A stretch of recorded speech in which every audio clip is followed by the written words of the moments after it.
ಎಲ್ಲರಿಗೂ ನಮಸ್ಕಾರ. ಇದು ಸುದ್ದಿ ವಿಶ್ಲೇಷಣೆ. ನಾನು ಶಶಿಧರ್ ಭಟ್. ಇದು ನನ್ನ ಡಿಜಿಟಲ್ ವಾಹಿನಿ. ಯೂಟ್ಯೂಬ್ನಲ್ಲಿ, ಸಾಮಾಜಿಕ ಜಾಲತಾಣಗಳಲ್ಲಿ ಇದು ಬರುತ್ತೆ. ಹಾಗೆಯೇ sudditv.com ಏನಿದೆ ವೆಬ್ ಪೇಜ್, ಭಾಳ ವಿಭಿನ್ನವಾದ ಸುದ್ದಿಯನ್ನು ತುಂಬ ಡಿಫ್ರೆಂಟಾಗಿ ನಾವು ಬರಿತೀವಿ. ತಾವು ದಯವಿಟ್ಟು sudditv.comಗೂ ಭೇಟಿ ನೀಡಿ. ಅದರಂತೆ ನನ್ನ ವಾಹಿನಿಯನ್ನು ಲೈಕ್ ಮಾಡಿ, ಸಬ್ಸ್ಕ್ರೈಬ್ ಮಾಡಿ, ಬೆಲ್ ಐಕಾನನ್ನು ಪ್ರೆಸ್ ಮಾಡಿ, ಶೇರ್ ಮಾಡೋದಕ್ಕೆ ಮರಿಬೇಡಿ. ಇದೆಲ್ಲ ನೀವು ನನಗೆ ಸಹಾಯ ಮಾಡುವಂಥದ್ದು. ಅದೇ ರೀತಿ ನಿಮ್ಮ ಬೆಂಬಲ, ನೀವು ನನಗೆ ಬೆಂಬಲ ಕೊಡ್ತಾ ಇದ್ದೀರಿ. ನಮಗೆ ಬೇರೆ ಆದಾಯದ ಮೂಲಗಳಿಲ್ಲ. ಈಗ ಈ ಚಾನಲ್ಗಳಿಗಾದರೆ ಜಾಹೀರಾತುಗಳು ಬರ್ತವೆ, ಇನ್ನೊಂದು ಬರ್ತವೆ, ಮತ್ತೊಂದು ಬರ್ತವೆ, ಬೇರೆ ರೀತಿ ವ್ಯವಹಾರಗಳು ಏನೇನೋ ನಡೆಯುತ್ತೆ ಚಾನಲ್ಗಳು. ಅದ್ರ ಜೊತೆ ಕೆಲವು ಪೇ ಚಾನಲ್ಗಳಾಗಿರ್ತವೆ. ನಿಮ್ಗೆ ಗೊತ್ತೇ ಇರಲ್ಲ, ನಿಮ್ಮ ಕೇಬಲ್ ನಾವು ತೆಗೆದುಕೊಳ್ಳೋ ದುಡ್ಡು ಅದರಲ್ಲಿ ಒಂದು ಪಾರ್ಟ್ ಚಾನಲ್ಲಿಗೆ ಹೋಗುತ್ತೆ. ಇದೆಲ್ಲ ಅವ್ರಿಗೆ ಬರುವ ಆದಾಯಗಳು. ನನ್ನಂತಹ ಸತ್ಯ ನುಡಿಯುವವರಿಗೆ ಇಂಥ ಯಾವುದೇ ಆದಾಯ ಇರಲ್ಲ. ತಾವು ಕೊಡುವ ಬೆಂಬಲ, ಸಹಾಯ, ಅದೇ ಆದಾಯ ಅದು ಮುಂದುವರೆಗೆ. ಇವತ್ತಿನ ವಿಷಯಕ್ಕೆ ಬರೋಣ. ಇವತ್ತು ಬಹಳ ವಿಚಾರಗಳ ಬಗ್ಗೆ ನಿಮ್ಮ ಜೊತೆ ಮಾತನಾಡಬೇಕು ಅಂದ್ಕೊಂಡಿದ್ದೀನಿ. ಬಟ್ ಸಮಯದ ಅಭಾವ ಇದೆ. ಕೆಲವೊಂದು ಯೋಚನೆ ಮಾಡ್ತೀನಿ, ಬೆಳಗ್ಗೆ ಒಂದು ಮಾಡಿಬಿಡೋಣ ಅಂತ. ಆದರೆ ಆಗಲ್ಲ. ಯಾಕಂದರೆ ನಾನು ನನ್ನ ವೆಬ್ ಪೇಜ್ ಇರುತ್ತಲ್ಲ, ಅದರಲ್ಲಿ ಬೇರೆ ಬೇರೆ ಸುದ್ದಿಗಳನ್ನು ತೆಗೆದು ಸೋಸಿ ಇನ್ನೊಂದು ಮಾಡಿ ಬರೆದು ಹಾಕಬೇಕಾಗುತ್ತೆ. ಸೊ ಆ ಕಾರಣಕ್ಕೆ ಆ ಕೆಲಸವೇ ಆಗೋದ್ರಿಂದ ನಾನು ಈ ವಿಶ್ಲೇಷಣೆಯನ್ನು ಅದನ್ನು ಸಂಜೆ ಹೊತ್ತು ಮಾಡೋಣ ಅಂತ. ಇವತ್ತು ನಾನು ಮಾತನಾಡ್ತಿರುವ ಒಂದು ವಿಚಾರ ಏನಿದೆ, ಅದಕ್ಕೆ ಇನ್ನೊಂದಕ್ಕೆ ಅದು ತಳಕು ಹಾಕೊಂಡಿದೆ. ಭಾಳ ಇಂಟ್ರೆಸ್ಟಿಂಗ್ ಕಟ್ರಿ. ಮೊದಲನೇದು, ಪ್ರಧಾನಿ ನರೇಂದ್ರ ಮೋದಿಯವರು ಇವತ್ತು ಅಸ್ಸಾಂನಲ್ಲಿ ಮಾಡಿದ ಚುನಾವಣಾ ಭಾಷಣ. ಅವರು ಒಂದು ಮಾತನ್ನು ಹೇಳ್ತಾರೆ.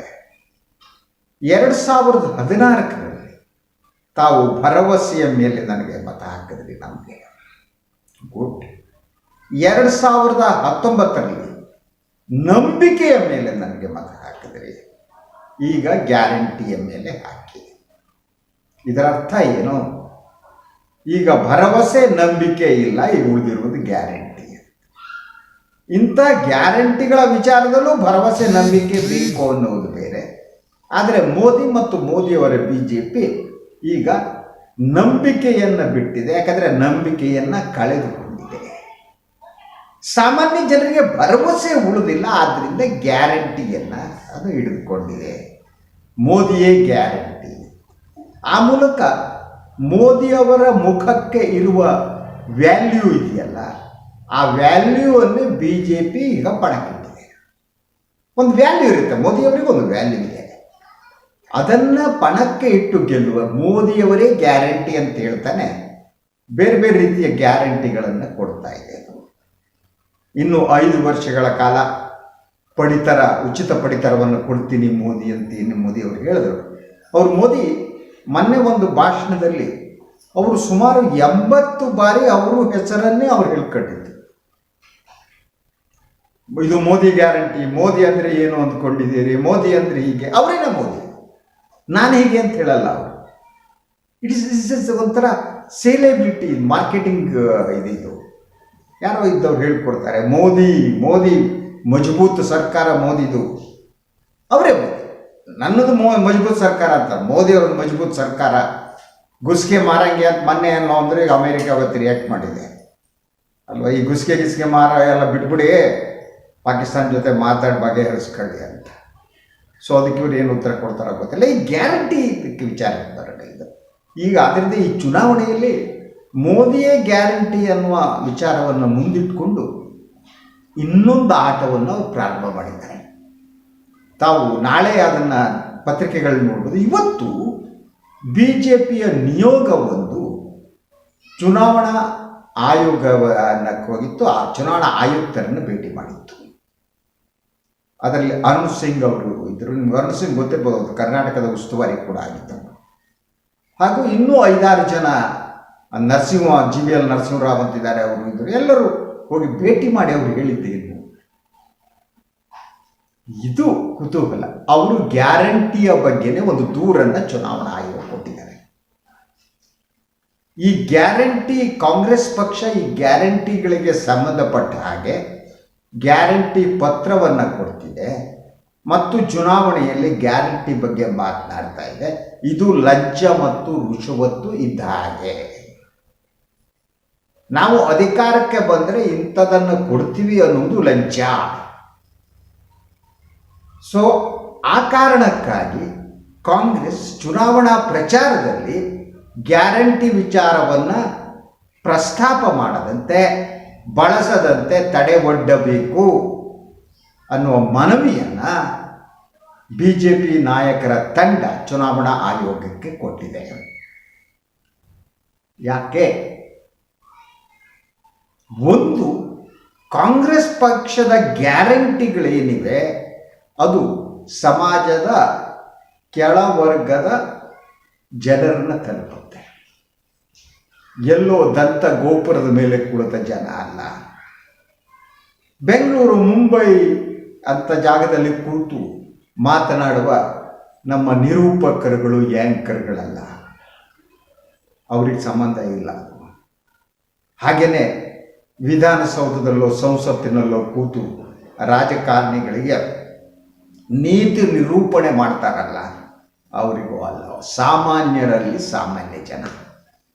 ಇದೇನಿದೆ, ಬಿ ಜೆ ಪಿ ಸತತವಾಗಿ ಈ ಚುನಾವಣಾ ಸಮೀಕ್ಷೆಗಳನ್ನು ಮಾಡಿಸ್ತಾ ಇದೆ.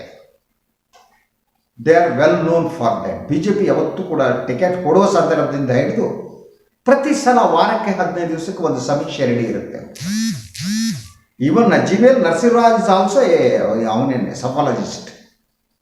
ಇವತ್ತೇನು ಹೋಗಿದ್ದಾರೆ, ಅವರು ಕೂಡ ಈ ಸರ್ವೆ ವ್ಯವಹಾರದಲ್ಲಿದ್ದವರೇ.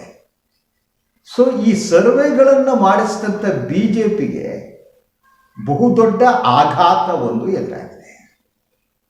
ಅದೇನು ಅಂದರೆ, ಕಾಂಗ್ರೆಸ್ ಪಕ್ಷದ ಗ್ಯಾರಂಟಿಗಳೇನಿವೆ ಅದು ಈ ಲೋಕಸಭಾ ಚುನಾವಣೆಯಲ್ಲಿ ವರ್ಕ್ ಆಗ್ತವೆ ಅಂತ.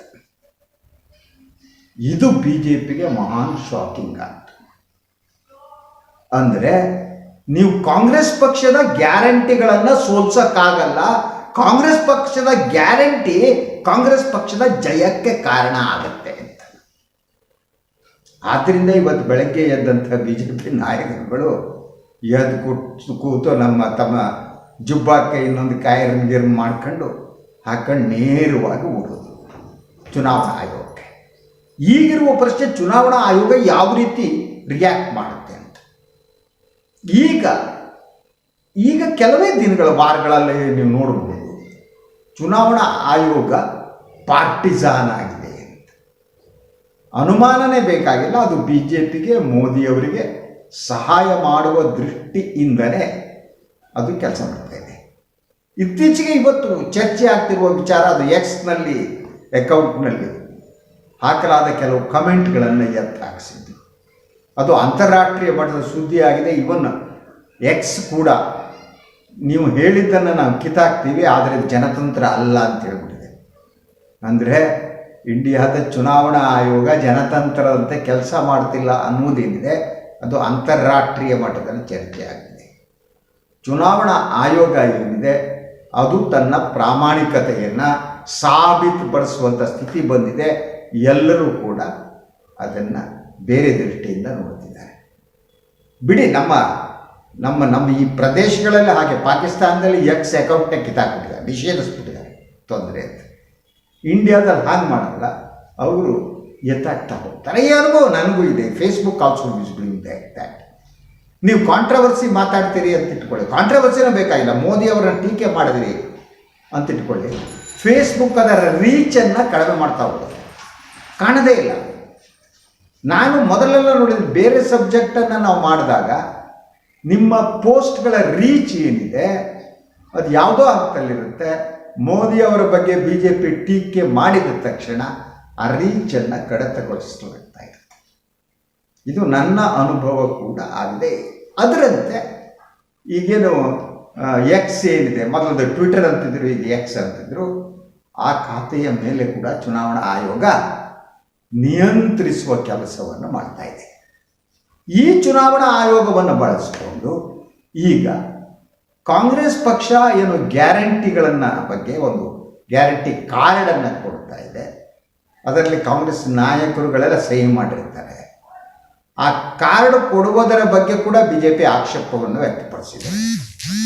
ಹಾಗಿದ್ದರೆ ಸನ್ಮಾನ್ಯ ಗೌರವಾನ್ವಿತ ಪ್ರಧಾನಮಂತ್ರಿಗಳು ಆಡುವ ಮಾತುಗಳು ಅವರೇ ಗ್ಯಾರಂಟಿ ಅಂತ ಹೇಳ್ತಾರಲ್ವಾ, ಅದೇನು ಉತ್ತರಿಸ್ಬೇಕಲ್ವಾ? ಸದಾ ಧರ್ಮದ ಬಗ್ಗೆ ಮಾತನಾಡ್ತಾರಲ್ಲ, ಅದೇನು, ಅದು ಯಾವುದರ ಬಳಕೆ? ರಾಮ ದೇವಾಲಯವನ್ನು ಅದರ ಬಗ್ಗೆ ಮಾತನಾಡ್ತಾರಲ್ಲ, ಅದೇನು? ಕೃತಕವಾಗಿ ಎಲ್ಲಿಂದ ಹೋಗ್ಬಿಟ್ಟು ಬಿಸಿಲು ತಂದುಬಿಟ್ಟು ದೇವಸ್ಥಾನದ ಮ್ಯಾಲೆ ನಿಂತ್ಕೊಂಡು ಅದಕ್ಕೊಂದು ಕೊಳವೆ ಹಾಕ್ಬಿಟ್ಟು ಅದಕ್ಕೊಂದು ರಿಫ್ಲೆಕ್ಟರ್ ಇಟ್ಬಿಟ್ಟು ಆ ಲೈಟ್ ಹೋಗ್ಬಿಟ್ಟು ರಾಮನ ತಲೆ ಮೇಲೆ ಬೀಳಂಗೆ ಮಾಡಿಬಿಟ್ಟು ಜನರ ಕಿವಿ ಮೇಲೆ ಲಾಲ್ವಾಗಿ ಕಬ್ಬನ್ ಪಾರ್ಕ್ ಇಡ್ತಿದಾರಲ್ಲ ಸ್ವಾಮಿ ಪ್ರಧಾನಿಗಳು. ದೇವರು ನೀವು ನ್ಯಾಚುರಲ್ ಆಗಿ ನಾನು ಹೇಳ್ತಾ ಇರ್ತೀನಿ, ನಮ್ಮ ಇಂಡಿಯಾದ ವಾಸ್ತುಶಿಲ್ಪ ಅತ್ಯದ್ಭುತವಾದದ್ದು. ಅದರ ನಿರ್ಮಾಣವೇ ಹಾಗೆ. ನೀವು ಅಜಂತ ಎಲ್ಲೂರದಲ್ಲಿರುವ ಶಿವ ದೇವಸ್ಥಾನವನ್ನು ಕೆಳಗಿಂದ ಕಟ್ಟಿದ್ರೆ ಮೇಲೆ ಕಟ್ಟಿದ್ರೆ ಇನ್ನೂವರೆಗೆ ಗೊತ್ತಾಗಿಲ್ಲ. ಅಂಥ ಅದ್ಭುತವಾದ ಶಿಲ್ಪಕಲೆ ನಮ್ಮಲ್ಲಿದೆ. ಅದಾದರೆ ಮೇಲೆ ಅದು ಬಿಟ್ಬಿಟ್ಟು ಕೃತಕವಾಗಿ ಒಂದು ಪೈಪ್ ತಂದುಬಿಟ್ಟು ಆ ಲೈಟ್ ಬಂದುಬಿಟ್ಟು ಶಿವನ ಹಣೆ ಮೇಲೆ ಬಿದ್ದಾನೆ ಮಾಡಿಬಿಟ್ಟು ಇನ್ನೇನು ನನ್ನ ಮಗದ ಕಲ್ಲಿಗೆ ಏನಾಗುತ್ತೆ ಗೊತ್ತಿಲ್ಲ, ನನಗೆ ಅದು ಭಯ ಶುರುವಾಗಿದೆ. ಸದಾ ಲೈಟ್ ಬಿಟ್ಟು ಅದೇನೋ ಒಂದೊಂದು ಹಬ್ಬದಲ್ಲಿ ಒಂದೊಂದು ರೀತಿ ಮಾಡ್ತಾರಂತೆ, ಬಿಡ್ತಾರಂತೆ. ಈ ರಾಮನವಮಿ ಅಲ್ಲ, ಇವತ್ತೊಂದು ರೀತಿ, ಇನ್ನೊಂದು ದಿವಸ ಇನ್ನೊಂದು ರೀತಿ. ಈ ಲೈಟ್ ಬಿಟ್ಟು ಪಾಪ ಬಾಲರಾಮನ ಮೂರ್ತಿಗೆ ಏನಾಗುತ್ತಾ ಭಯ ಶುರುವಾಗಿದೆ ನನಗೆ. ಈ ಕೃತಕವಾಗಿ ಲೈಟ್ ಬಿಡೋದು ಯಾರು? ಯಾಕಂದರೆ ಇಲೆಕ್ಷನ್ ಬಳಸ್ಕೋಬೇಕು ಅಂತ. ರಾಮ ದೇವಸ್ಥಾನವನ್ನು ಬಳಸ್ಕೊಂಡಾಯಿತು, ಈಗ ಇದನ್ನು ಬೇರೆ ಬಳಸ್ಕೊಳ್ಳಾಗ್ತಾ ಇದೆ. ಅದ್ರ ಜೊತೆಗೆ ಆಹಾರ ಪದ್ಧತಿಯನ್ನು ಬಳಸ್ಕೊಂಡಾಯಿತು. ಸನ್ಮಾನ್ಯ ಪ್ರಧಾನಿಗಳು ಈ ತಿಂಗಳು ಮೀನಾ ತಿನ್ನಬಾರ್ದಾಗಿತ್ತು, ಮೀನು ತಿಂದ್ಬಿಟ್ಟ ತೇಜಸ್ವಿ ಯಾದವ್ ಎಲ್ಲ ಹಾಳಾಗೋಯ್ತು ಅಂತ ಮಾತಾಡ್ತಾರೆ. ಏನು ಜನ ರೀ! ಪ್ರತಿ ವಿಚಾರವನ್ನು ರಾಜಕೀಯ ದೃಷ್ಟಿಯಿಂದ ನೋಡೋದು, ನಂಬಿಕೆಯ ದೃಷ್ಟಿಯಿಂದಲ್ಲ. ಈಗ ಮೋದಿಯವರ ಮೊದಲ ವಿಚಾರಕ್ಕೆ ನಾನು ಬರ್ತೀನಿ. ಕೊನೆಯದಲ್ಲಿ ಭರವಸೆ 2014ರಲ್ಲಿ ಭರವಸೆಯ ಮೇಲೆ ಜನ ಮತ ನೀಡಿದರು ಅಂತ ಹೇಳಿದರು. ನಿಜ ಸರ್, ಜನರಿಗೆ ಭರವಸೆ ಇತ್ತು, ತಾವು ನಾಶಪಡಿಸಿದ್ರಿ. ತಾವು 15 ಲಕ್ಷ ಪ್ರತಿ ಅಕೌಂಟಿಗೆ ಹಣ ಬರುತ್ತೋ ಅಂದರೆ 2000 ತಾವು ಮರ್ತು ಬಿಡ್ತೀರಿ. ತಮಗೆ ನೆನಪಿನ ಶಕ್ತಿ ಕಡಿಮೆ ಪ್ರಧಾನಿಗಳೇ. ಯಾಕೆಂದರೆ ತಾವು ಮಾತಾಡಿದ್ದನ್ನು ಮರೆಸುವ ಜನ ಸಮುದಾಯ ತಮ್ಮ ಸುತ್ತಮುತ್ತ ಇದೆ. ಭರವಸೆ ಪಡಚ ಹೊಸ್ಕೊಂಡು ಹೋಯಿತು. ನಂತರ ನಂಬಿಕೆಯ ಪ್ರಶ್ನೆ ಬಂತು. ತಾವು ಹೇಳಿದಾಗ 2019ರಲ್ಲಿ ನಂಬಿಕೆ. ಇದೆಲ್ಲದರ ನಡುವೆ ಜನ ಮೋದಿಯವ್ರನ್ನ ನಂಬಿದ್ರು. ಆ ಟೈಮ್ನಲ್ಲಿ ಅಂಥ ಪುಲ್ವಾಮ ಗಿಲ್ವಾಮ ಅಂತ ವಾತಾವರಣವನ್ನು ಸೃಷ್ಟಿಸಲಾಗಿತ್ತು. ಈ ದೇಶವನ್ನು ಉಳಿಸ್ತಾರೆ ಮೋದಿಯವರು ಅನ್ನೋ ನಂಬಿಕೆ, ಈ ದೇಶದ ಭಯೋತ್ಪಾದಕ ಚಟುವಟಿಕೆಯನ್ನು ಮೋದಿಯವರು ತಡೆಗಟ್ತಾರೆ ಅನ್ನೋ ನಂಬಿಕೆ, ಬಡತನವನ್ನು ಹೋಗಲಾಡಿಸ್ಬೋದು ಮೋದಿಯವರು ಅನ್ನೋ ನಂಬಿಕೆ, ಮೋದಿಯವರು ಭ್ರಷ್ಟಾಚಾರ ವಿರೋಧಿಗಳು ಅನ್ನೋ ನಂಬಿಕೆ, ಈ ಎಲ್ಲ ಎಲ್ಲ ಎಲ್ಲ ನಂಬಿಕೆಗಳ ಸಮಾಧಿಯನ್ನು ತಾವು ಮಾಡಿಬಿಟ್ರಿ. ಈಗ ತಾವು ಭರವಸೆ ಬಗ್ಗೆ ಮಾತನಾಡಲಾರ್ರಿ, ನಂಬಿಕೆಯ ಬಗ್ಗೆ ಮಾತನಾಡಲಾರ್ರಿ. ಭರವಸೆ ಮತ್ತು ನಂಬಿಕೆಯ ಬಗ್ಗೆ ತಾವು ಮಾತನಾಡಿದರೆ ಜನ ನಿಮ್ಮನ್ನು ನಂಬಲ್ಲ ಅನ್ನೋದು ನಿಮ್ಗೆ ಗೊತ್ತಿದೆ. ಆದ್ದರಿಂದ ಗ್ಯಾರಂಟಿ ಹಿಡ್ಕೊಂಡು ಬಂದಿದ್ದೀರಿ, ನಿಮ್ಮ ಮುಖವನ್ನು ಮುಂದಿಟ್ಟಿದ್ದೀರಿ. ಪ್ರಧಾನಿಗಳೇ, ಈ ನಿಮ್ಮ ಮುಖವೇ ಗ್ಯಾರಂಟಿ ಅಂತ BJP ಇವರು ಯಾರು ಡೋಲು ಬಾಳಿಸ್ತಾರೆ ಅವರು ಅಂತ ತಿಳ್ಕೋಬೇಕು. ನಿಮ್ಮ ಮುಖವು ಗ್ಯಾರಂಟಿ ಹೌದೋ ಅಲ್ವೋ ಅನ್ನುವ ತೀರ್ಮಾನ ಮಾಡುವುದಕ್ಕೂ ಜನರಿಗೆ ನಂಬಿಕೆ ಬೇಕು. ತಾವು ನಂಬಿಕೆಯ ಸಮಾಧಿಯನ್ನು ಮಾಡಿಬಿಟ್ಟಿದ್ದೀರಿ. ಈ ಬಾರಿ ಜನ ಇನ್ನು ತಮ್ಮನ್ನು ನಂಬಲಾರರು. ಏನುವೆ, ಇದಾಗಿತ್ತು ಇವತ್ತಿನ ಸುದ್ದಿ ವಿಶ್ಲೇಷಣೆ. ನನ್ನ ವಾಹಿನಿಯನ್ನು ಲೈಕ್ ಮಾಡಿ, ಸಬ್ಸ್ಕ್ರೈಬ್ ಮಾಡಿ, ಬೆಲ್ ಐಕಾನ್ ಪ್ರೆಸ್ ಮಾಡೋದಕ್ಕೆ ಬರಬೇಡಿ. ಹಾಗೆಯೇ ತಮ್ಮ ಸಹಾಯ, ತಮ್ಮ ಬೆಂಬಲ ನನ್ನಂಥವರಿಗೆ ಅನಿವಾರ್ಯ, ಅದು ಅಗತ್ಯ ಕೂಡ. ಅದು ಮುಂದುವರಿಲಿ. ನನ್ನ ಧ್ವನಿಯನ್ನು ಉಳಿಸುವವರು ತಾವು. ಎಲ್ಲರಿಗೂ ಒಳ್ಳೆಯದಾಗಲಿ. ಶುಭರಾತ್ರಿ.